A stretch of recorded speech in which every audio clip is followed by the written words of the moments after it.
दो वेक्टरों के क्रॉस गुणन का यानी सदिश गुणन का एक उदाहरण व्हाइट बोर्ड पे देखा और वो क्या था, टाउ बराबर था vector R cross vector F. आइए इसका सबसे अच्छा भौतिक उदाहरण है हमारा दरवाजे का वर्किंग। सर ए से वेक्टर बी की तरफ ले जाएंगे तो जो हमारा अंगूठा होगा ये किधर प्रदर्शित कर रहा है, ऊपर की तरफ। यानी इस स्थिति में वेक्टर सी की दिशा क्या होगी, लंबवत होगी और ऊपर होगी। हम ये मान रहे हैं कि साइकिल जो है हमारी एक सीधी रेखा में वी वेग से आगे की तरफ जा रही है। इसको ध्यान दीजिएगा। ये जो है, नमस्कार, स्वागत करते हैं स्टडी बियॉन्ड वाई चैनल पर। जब हम किन्हीं दो वेक्टरों का गुणन करते हैं तो हम ये जान चुके हैं कि उनका आउटपुट यानी जो रिजल्ट प्राप्त होता है या तो वो अदिश भी हो सकता है या फिर सदिश भी हो सकता है। अच्छा, दो वेक्टरों का गुणन जो है कैसे अदिश प्राप्त होगा, इसके लिए हम लोग बहुत अच्छे से इसको समझ चुके हैं। अब जिन छात्रों को ये चीज समझना है वो हमारे प्लेलिस्ट में विजिट कर सकते हैं। प्लेलिस्ट बनी हुई है सदिश विश्लेषण एवं प्रक्षेप्य गति, और इसमें सभी टॉपिकों को बहुत बारीकी तरीके से बताया गया है। आज के वीडियो में जब हम दो वेक्टरों का क्रॉस गुणन करते हैं, जैसे कि क्रॉस का मतलब उसे वेक्टर गुणन भी बोलते हैं या सदिश गुणन करते हैं, तो हमारा आउटपुट जो निकल के आता है, रिजल्ट जो आता है, वो भी एक सदिश राशि प्राप्त होती है। अब जब वो सदिश राशि प्राप्त होगी तो उसमें परिमाण के साथ साथ क्या होती है, दिशा भी होती है।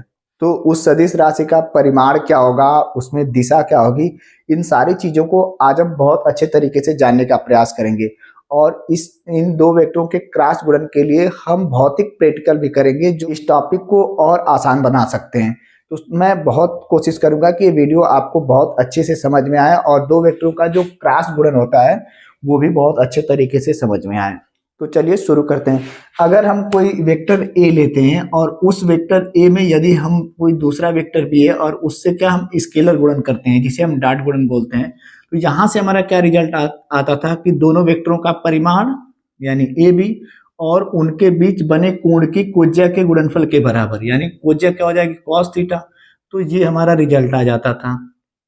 दूसरे शब्दों में कहें तो जब दोनों वेक्टरों का स्केलर गुणन करते थे तो एक वेक्टर का परिमाण और दूसरे वेक्टर का उसी वेक्टर के घटक में जो परिमाण आएगा उन दोनों का गुणनफल ही क्या होता था, दो वेक्टरों का स्केलर गुणनफल। लेकिन हमें क्या जानना है कि जब कोई वेक्टर ए और वेक्टर बी है और इनका हमको क्या करना है, क्रॉस गुणन करना है। क्रॉस गुणन को कैसे दर्शाते हैं, तो ऐसे दर्शाते हैं, इसी को वेक्टर या सदिश गुणन भी बोलते हैं। तो यहां से अगर हम मान ले रहे हैं कोई एक रिजल्ट सी आता है, ए क्रॉस बी यानी वेक्टर ए का बी में जब गुणन करते हैं तो यहां से रिजल्ट क्या प्राप्त होता है, सी प्राप्त होता है। अब इस वेक्टर सी में दो चीज होगी, पहला तो परिमाण होगा, परिमाण, और दूसरा क्या होगा, इसमें दिशा भी होगी। वेक्टर सी में क्या होगी, दिशा भी होगी, क्योंकि वेक्टर सी हमारा क्या है, एक सदिश राशि है, यानी जो हमारा रिजल्ट मिलेगा ये भी क्या है, सदिश है। जब सदिश है तो परिमाण के साथ साथ दिशा भी होगी।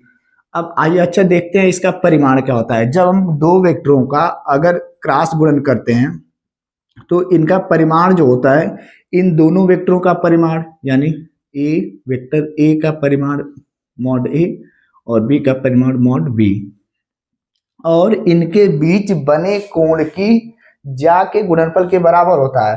तो इनके बीच कोण क्या बन रहा है, थीटा, और थीटा की ज्या यानी साइन थीटा इनके गुणनफल के बराबर होता है। यहां से हम क्या लिख सकते हैं, ए को वेक्टर ए को ए बी साइन थीटा,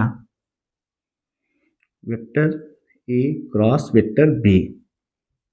यानी जब दो वेक्टरों का हम जो है क्रॉस गुणन करते हैं तो इन दोनों वेक्टरों का परिमाण और उनके बीच की बनी कोण की ज्या के गुणनफल के बराबर होता है, यानी जो हमारा आउटपुट आता है। तो यहाँ से वेक्टर जो सी हम माने थे वो वेक्टर सी बराबर क्या आ जाएगा, वेक्टर सी बराबर ए क्रॉस बी, और यहाँ से क्या रिजल्ट निकल के आ गया, ए बी साइन थीटा। अब बात करते हैं दिशा की। वेक्टर सी की जो दिशा होगी ये हमेशा जो दोनों वेक्टर हैं, जैसे वेक्टर ए है तो इस वेक्टर के लंबवत होगी, और वेक्टर सी की दिशा वेक्टर बी के भी लंबवत होगी। यानी जब दो वेक्टरों का हम क्रॉस गुणन करते हैं तो एक तलीय क्षेत्र बन जाता है और जो दिशा होती है उस तलीय क्षेत्र के लंबवत होती है। आइए मैं इसको एक उदाहरण से बताता हूँ। जैसे हम ये मान ले रहे हैं कि कोई वेक्टर ए है, ये क्या है, वेक्टर ए है, और ये क्या है, वेक्टर बी है। अब जब हम इनका क्रॉस निकालेंगे यानी इनका गुणन निकालेंगे वेक्टर ए और वेक्टर बी का, तो इसका परिमाण क्या होगा मैंने आपको बता दिया, ए बी साइन थीटा। अब बात करते हैं दिशा की। तो जब दो वेक्टरों का हम क्रॉस गुणन करते हैं तो इसका एक क्षेत्रफल हो जाता है। ये क्या है, एक तलीय क्षेत्र है। जैसे अगर मैं इस पे ये चीज रख दूं, ये क्या बन के आ जाएगा, ये एक तलीय क्षेत्रफल बन के आ जाएगा ऐसे ही। और इसकी जो दिशा होगी इस तलीय क्षेत्र के लंबवत होती है। अब लंबवत में दो चीज आ जा रहा है, या तो दिशा नीचे होगी या तो ऊपर होगी, क्योंकि ये तलीय क्षेत्र जो हमारा बन रहा है इसके लंबवत ये भी दिशा हो सकती है, ये भी दिशा हो सकती है। अब इस दिशा के निर्धारण के लिए हम दो नियम से इसकी गणना कर सकते हैं कि इसकी दिशा जो इस वेक्टर का क्रॉस गुणन है, क्योंकि लंबवत होगी मैंने आपको बता दिया, वेक्टर सी की दिशा ए के भी लंबवत होगी और बी के, तो लंबवत में या नीचे होगी या ऊपर होगी, बस केवल यही समस्या आती है। तो इसके लिए दो नियम आते हैं, एक दाएं हाथ का नियम और दूसरा पेच का नियम। पहले दाएं हाथ के नियम को समझते हैं, फिर पेच के नियम को समझते हैं। यदि ये वेक्टर ए है और वेक्टर बी है और हमें वेक्टर ए क्रॉस बी निकालना है, यानी पहले क्या रखना है, ए और बी, तो जो हम पहले वेक्टर को रखते हैं उस वेक्टर को वेक्टर बी के तरफ ले जाते हैं। दिशा निकालने के लिए हम दाएं हाथ को क्या करते हैं कि कुछ इस प्रकार रखते हैं कि जो हमारी ये चारों उंगलियां हैं वेक्टर ए से बी की तरफ जाएं। तो जो हमारा अंगूठा होगा वो दिशा को बताता है। जैसे ये वेक्टर ए है, ये वेक्टर बी है। अब जैसे हम वेक्टर ए से वेक्टर बी की तरफ ले जाएंगे तो जो हमारा अंगूठा होगा ये किधर प्रदर्शित कर रहा है, ऊपर की तरफ। यानी इस स्थिति में वेक्टर सी की दिशा क्या होगी, लंबवत होगी और ऊपर होगी। तो दिशा की बात करें तो ए बी तल के क्या हो जाएगी, लंबवत हो जाएगी। अच्छा, जैसा कि इस चित्र ए यहाँ बताया भी गया है, जब हम वेक्टर ए क्रॉस बी करते हैं तो चूंकि यहाँ ये क्या है, केवल परिमाण है तो हम इसे मॉड में लिख लेते हैं। लेकिन अब यहाँ से हम इसकी दिशा के रूप में लिखें, यानी जो वेक्टर सी हमारा होगा, या फिर ये कहें तो जो इसका रिजल्ट था ए क्रॉस बी का, तो यहाँ से ए क्रॉस बी बराबर क्या निकलेगा, अगर हम दिशा के साथ लिखें तो ये ए बी साइन थीटा और दिशा हमारी क्या होगी, एन कैप होगी। चूंकि एन कैप क्या है, एन कैप जो है एकांक वेक्टर है। क्या है, एकांक वेक्टर। और ये एन कैप क्या है, ऊपर की तरफ। अब ऊपर की तरफ यानी ऐसे है, आपके तरफ ऐसे, तो ऐसे बिंदी टाइप जा रहा है, तो हम यहां से इसको ऐसे भी दर्शा सकते हैं। जो दिशा है समझने के लिए ये बिंदु आकार का, जैसे ये पेन ऐसे जा रहे ऊपर की तरफ, जैसे तीर होता है, जब तीर हमारी आगे जाएगी तो ये क्या नोक टाइप दिखेगा, और यहाँ से क्या है, ऐसे होता है। तो यहाँ से हम जब नीचे की तरफ जाएगी तो इसको हम ऐसे दिखाएंगे, क्रॉस की तरफ। अब जब ऊपर की तरफ जाएगी तो कैसे दिखाएंगे, बिंदु की तरफ। तो ये ध्यान रखिएगा, ठीक। अच्छा, ये चीज हमने जान लिया कि ए क्रॉस बी बराबर क्या होता है, A B sine theta N cap. और दिशा को अगर हम बात करें तो ऐसे हम दर्शा सकते हैं, यानी पॉइंट से लेके। अब ये पॉइंट क्या बताता है कि दिशा इसके क्या है, ऊपर की तरफ। लेकिन अगर हम क्या करें कि बी क्रॉस ए करें, यानी वेक्टर बी को पहले लाएं और वेक्टर ए में गुणा करें, तो इसका रिजल्ट क्या होता है, आइए जानते हैं। इसको हम इसी से समझते हैं। हमने क्या माना था, ये क्या था, वेक्टर ए था और ये क्या था, वेक्टर बी था। पहले हम क्या किए कि ए क्रॉस बी किए। जब ए क्रॉस बी किए तो पहले आगे हमारा क्या था, ए था। तो जब ए था तो ए को बी की तरफ ले गए। लेकिन यहाँ क्या है, बी है पहले और ए क्या है बाद में, तो बी वेक्टर को हमें ए की तरफ ले जाना है। तो जब बी को ए की तरफ ले जाएंगे तो ऐसे हम ला सकते हैं, ऐसे ऐसे। तो हमारी दिशा अब क्या, जब हम क्या बताते कि अंगुलियों को उस वेक्टर के सामने रखना है जिस वेक्टर को हम जिस वेक्टर के मल्टीप्लाई कर रहे हैं, यानी अंगुलियों को हम उस पहले वेक्टर के सामने रखेंगे और धीरे धीरे जो दूसरा वेक्टर होगा उसके तरफ लेके आएंगे। तो यहाँ से इसकी दिशा क्या है, जब बी क्रॉस ए कर रहे हैं तो दिशा किधर हो जा रही है, नीचे की तरफ हो जा रही है। तो इसको हम कैसे लिख सकते हैं, वेक्टर बी क्रॉस ए बराबर क्या हो जाएगा, या फिर बी ए साइन थीटा और यहां से क्या हो जाएगा, एन कैप। लेकिन हमारा एन कैप जो होगा वो क्या होगा, ये ऊपर की तरफ था तो इसको ऐसे दर्शाया है, जब नीचे की तरफ होगा तो ऐसे। तो यहां से आप क्या ये बता सकते हैं कि वेक्टर ए क्रॉस बी बराबर क्या वेक्टर बी क्रॉस ए हो सकता है, नहीं हो सकता है। क्यों, क्योंकि एक की दिशा ऊपर की तरफ है और दूसरे की दिशा क्या है, नीचे की तरफ। यहां से एक पॉइंट आप लिख भी सकते हैं या समझ सकते हैं। आइए इसके कई और एक दो उदाहरण समझते हैं ताकि ये वीडियो और अच्छे से समझ में आए। अब पहले हम बात कर लेते हैं पेच का नियम। पेज का नियम क्या कहता है दिशा के लिए कि कोई जब दो आप वेक्टर ले रहे हैं, जैसे वेक्टर ए और बी ले रहे हैं, ऐसे वेक्टर, अब यहाँ इस पेज को जिस वेक्टर की तरफ ले जा रहे हैं, यदि हम ए को बी की तरफ ले जा रहे हैं तो कुछ क्या करेंगे, ऐसे करेंगे, यानी ऐसे घुमाएंगे। तो जो हमारा पेज होगा अगर नीचे की तरफ जाएगा तो दिशा नीचे की तरफ होगी, और ऊपर की तरफ पेज जाएगा, यानी पेज एक बार खुलता है एक बार बंद होता है दिशा बदलने पर। अगर पेज कसता है यानी पेज नीचे जाता है तो दिशा हमारी नीचे की तरफ होगी। अगर पेज नहीं कसता है, ऊपर की तरफ आता है, खुलता है, तो दिशा हमारी क्या होगी, ऊपर की तरफ। तो जब ए से बी की तरफ ले जाएंगे तो पेज ऐसे घुमाना पड़ेगा, यानी वेक्टर ए से बी की तरफ, तो ये क्या होगा, खुलेगा, यानी ऊपर जाएगी। और जब बी क्रॉस ए निकालेंगे तो यानी बी को ए की तरफ लाना है, तो यहाँ से ऐसे करेंगे तो पेज हमारा क्या होगा, नीचे धसेगा, यानी दिशा हमारी क्या होगी, नीचे होगी।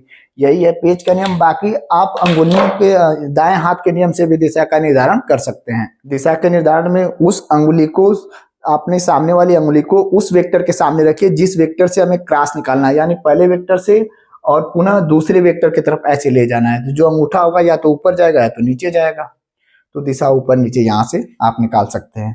अच्छा, जब हम दो वेक्टरों का वेक्टर या सदिश गुणन की बात करते हैं तो एक उदाहरण बार बार आता है बल आघूर्ण का। अच्छा, आइए उसको जानते हैं। पहले हम तीनों दिशाओं को बनाते हैं, जैसे ये और ये। अब यहाँ क्या होता है, मूल बिंदु ये एक्स एक्सिस होती है, और ये क्या होता है, वाई एक्सिस, और ये क्या, जेड एक्सिस। इधर जो वेक्टर होता है वो आई कैफ होता है, ये क्या होता है, जे कैफ होता है, और ये के कैफ होता है।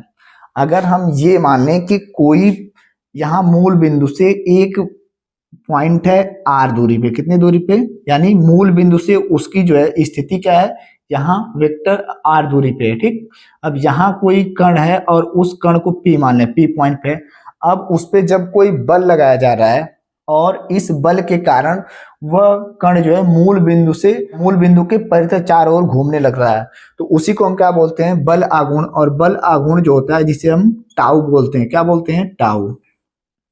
यानी बल आघूर्ण बराबर क्या हो जाएगा, पहला ये उदाहरण है, यदि कोई कण मूल बिंदु से आर दूरी पे पी पॉइंट पे, जो मूल बिंदु से इसकी पोजीशन है वेक्टर आर दूरी पे, यहां से क्या कण कोई इस पे कोई बल एफ कार्य कर रहा है, ऐसे मान ले रहे हैं, ये इसको आगे कर दे रहे हैं, यहां से अगर कोई वेक्टर एफ कार्य कर रहा है तो टाउ बराबर क्या हमारा होता है, टाउ बराबर होता है वेक्टर आर वेक्टर एफ, यानी बल आघूर्ण हमारा क्या निकल के आता है, टाउ बराबर vector R cross vector F. और इसका परिमाण की बात करें तो परिमाण क्या होगा, टाउ बराबर आर ये F sine theta N cap, यहां से इसको कैपिटल लिख लेते हैं, ठीक है। परिमाण और दिशा, अब एन कैप की क्या दिशा होगी, यानी बल आघूर्ण की क्या दिशा होगी, आइए इसको प्रैक्टिकल से समझते हैं। दो वेक्टरों के क्रॉस गुणन का यानी सदिश गुणन का एक उदाहरण व्हाइट बोर्ड पे देखा, और वो क्या था, टाउ बराबर था vector R cross vector F. आइए इसका सबसे अच्छा भौतिक उदाहरण है हमारा दरवाजे का वर्किंग सिस्टम। तो आइए एक एक पॉइंट को इसमें समझते हैं। हमारे दरवाजे में एक कब्जा लगा होता है और इस कब्जे के चारों ओर हमारा दरवाजा क्या है, घूमता है। अब इस दरवाजे को खोलने या बंद करने के लिए हम बल लगाते हैं, चाहे बल यहाँ लगाएं, लेकिन सामान्यतः एक हैंडल दिया होता है और इस हैंडल को पकड़ के हम इस दरवाजे को खोलते या बंद करते हैं। अच्छा, दरवाजा जिस अक्ष के, यानी ये जो कब्जा है इसके अक्ष के चारों ओर क्या करता है, घूमता है, तो ये हमारा क्या हो जाएगा, मूल बिंदु। और यहाँ से जो दूरी होगी, जो ये आर है, स्थिति है, ये क्या होगी, वेक्टर आर होगी। अच्छा, इसकी दिशा जो होती है हमेशा जहां से कब्जा, जिस कब्जे से दरवाजा घूम रहा है, यानी इसके मूल बिंदु से जहां हम बल लगा रहे हैं यहां तक होती है, और इसकी दिशा किधर होती है, तो इधर होती है। अब बल की दिशा किधर होती है, वो हमारे हाथ में है, या तो बल हम आगे की तरफ लगाएं या तो इधर लगाएं, यानी दरवाजा या तो खोलें या तो बंद करें। उस स्थिति में हमारा जो टाउ प्राप्त होता है, पहले ये जानिए, इस कब्जे पे प्राप्त होता है। कहाँ प्राप्त होता है, इस कब्जे पे, यानी जहां से दरवाजा क्या करता है, घूमता है। अब बात करते हैं इसकी दिशा की। अगर आप बल लगा के यहां से दरवाजे को खोल रहे हैं तो दरवाजा जिस दिशा में घूम रहा है, हम दाएं हाथ की अंगुलियों को उस दिशा में लेके जाएंगे। तो यहाँ से अगर दरवाजा इधर खुल रहा है तो हम इसको कैसे लेके जाएंगे, ऐसे लेके जाएंगे। तो हमारा अंगूठा क्या है, ऊपर की तरफ बता रहा है, यानी यहाँ बल आघूर्ण की दिशा क्या होगी, ऊपर की तरफ होगी। और एक चीज और ध्यान दीजिएगा, बल आघूर्ण जो जिस रूप में कार्य करता है तो एक रेखा के रूप में कार्य करता है, एक लाइन के रूप में कार्य करता है। ठीक, तो ये था बल आघूर्ण का सबसे अच्छा उदाहरण। आइए चलते हैं व्हाइट बोर्ड पे। आइए दो वेक्टरों का सदिश गुणन का एक और उदाहरण लेते हैं। हम ये मान ले कोई साइकिल जो है वो वेक्टर v वेग से गतिमान है। किधर? वेक्टर v वेग से गतिमान है और उसका कोणीय वेग जो है, जैसे वो साइकिल का पहिया जो होता है ऐसे भी तो घूमता है और आगे भी बढ़ता है, तो जो उसका कोणीय वेग है, कोणीय वेग को हम ओमेगा मान ले रहे हैं और जो उसका मूल बिंदु से परिधि तक का स्थिति है, यानी जहां से वेग कार्य कर रहा है, वो हम मान ले रहे हैं वेक्टर r है, यानी r स्थिति पर है। कहाँ पे है? r स्थिति पे। कहाँ से? मूल बिंदु। मूल बिंदु क्या है? घूर्णन अक्ष, यानी घूर्णन अक्ष से कितने दूरी पे है? तो r दूरी पे। तो यहाँ से वेक्टर v बराबर क्या होता है? रेखीय वेग बराबर कोणीय वेग क्रॉस स्थिति, और स्थिति क्या? जहां घूर्णन अक्ष हो रहा है वहां से परिधि तक की स्थिति, यानी वेक्टर r, जिसे हम शॉर्ट फॉर्म में, नॉर्मल फॉर्म में दूरी भी बोल सकते हैं, घूर्णन अक्ष से परिधि की दूरी। तो रेखीय वेग बराबर क्या होता है? कोणीय वेग क्रॉस वेक्टर r। आइए इसको प्रैक्टिकली देखते हैं।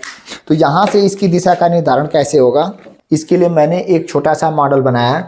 हम ये मान रहे हैं कि साइकिल जो है हमारी एक सीधी रेखा में v वेग से आगे की तरफ जा रही है। इसको ध्यान दीजिएगा, ये जो है जिसे हम बोल्ट बोलते हैं, जब इसको हम आगे बढ़ाएंगे, यानी यहाँ से आगे साइकिल ऐसे हमारी जा रही है, तो यहाँ से हम क्या देख रहे हैं, जो हमारा ये बोल्ट है ये इधर जा रहा है, यानी कोणीय वेग की दिशा किधर होगी? इस साइड होगी। रेखीय वेग की दिशा किधर होगी? इधर होगी।